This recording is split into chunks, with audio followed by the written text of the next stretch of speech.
Hi everybody, it's Tim. I'm way down here, and I'm down here because I'm showing you how tall some of my Musa basjoo are. Trains are in the background right now across the river.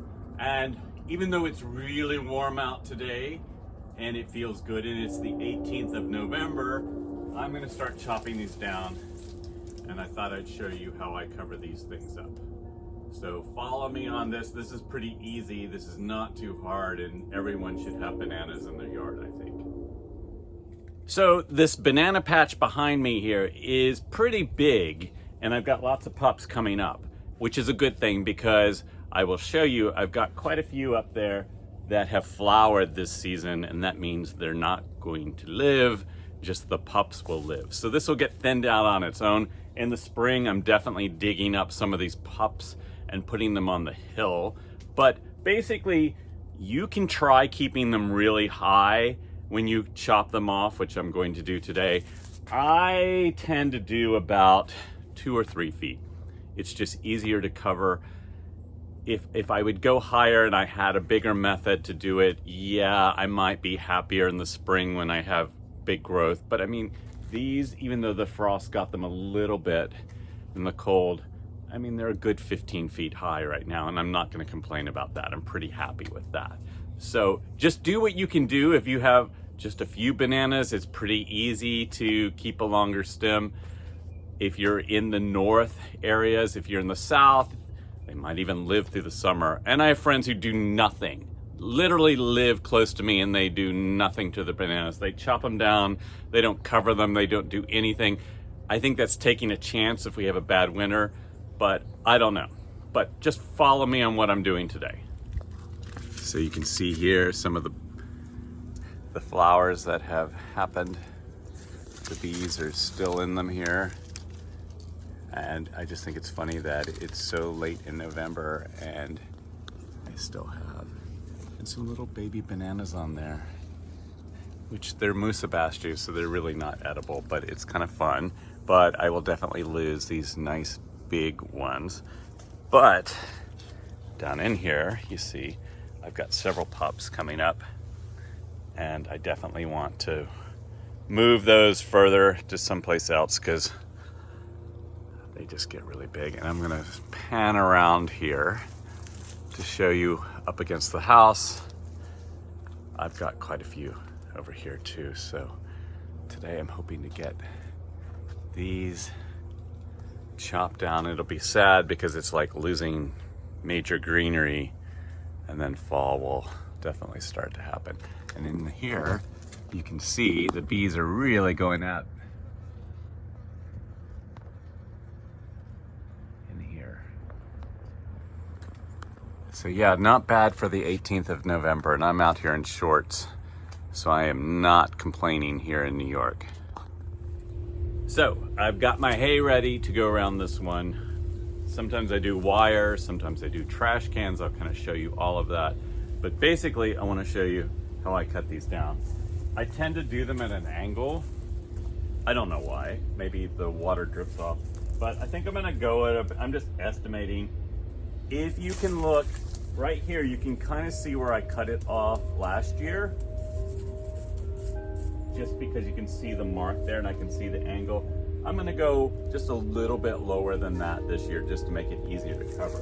But we've been lucky, we've been in a drought here in New York, so they're not quite as waterlogged as they normally are. I mean, not lucky about the drought, but lucky that this is a little bit easier to carry. So I'm just gonna come down here and give it a good chop. And then, sadly, here's my big banana. Very sad, I lose my greenery, but I open up the view to the river, so there's always something good and something bad. So I wanted to show you what the Musa basjoo little baby bananas look like. So they're actually little bananas, they're kind of cute, they're just not edible. And then the flower is really pretty. And unfortunately, the bees now won't have access to this, but I have to get this done. So, but anyway, it's really, really pretty, I think. But like I said, that big gigantic stem that they're off of, and you can see there's one back there behind me too that also flowered. It was a good year for flowering with bananas. It was a really hot summer here in New York, so I think they really enjoyed it. So I've lost my greenery now, so sad. But at least you can see some of my palms a little bit better for the winter, even though they get covered too. But I can see the river now. So yeah, now I've got a cover. So still more work to do. And here is the aftermath of all my cuttings. And they really are light, which is unusual. Usually they're pretty heavy, and it's just because of the drought, like I said before. But the view is opened up.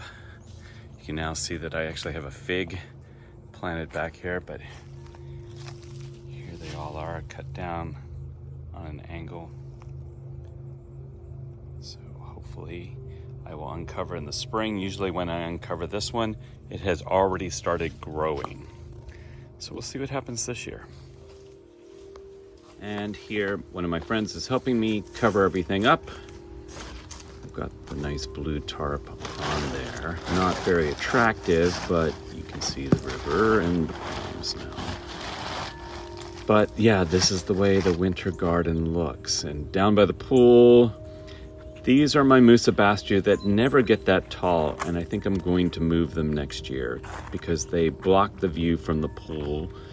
And they're not getting very tall here. They never do. And for some reason, my bananas love the hill.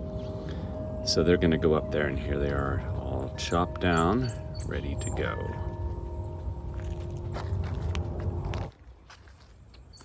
So I just need to cover all these up and moving on.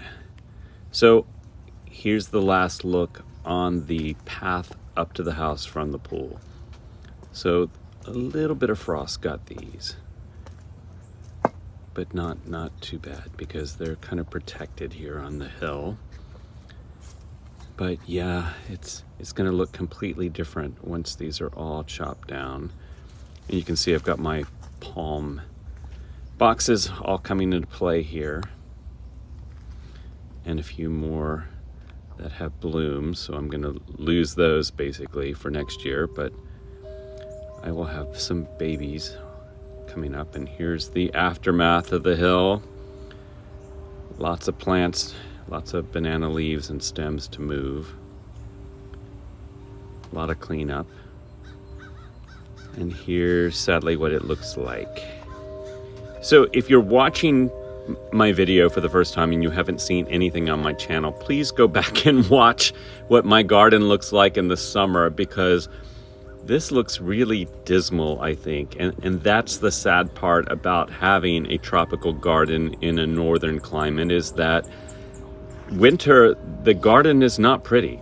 It is not a pretty winter garden. There's just, you have to accept the fact that spring, summer, fall are beautiful, and then as soon as November hits, it's not attractive anymore until March. And here's the trash can method. So basically, I carve a hole in the top. I'm not going to open this one up. I put hay around it. It goes around the stem. So when you don't have gigantic bananas, that's pretty easy to do. But here you can see that that's that big gigantic grove on the way down to the pool. And here's some more trash can methods. I do wire, I do hay bales, I do trash cans. And next year I'm going to try doing absolutely nothing to some of them and see what the results are. So anyway, please like and subscribe, and I hope this helped for any of you that have bananas, and good luck this winter with everything.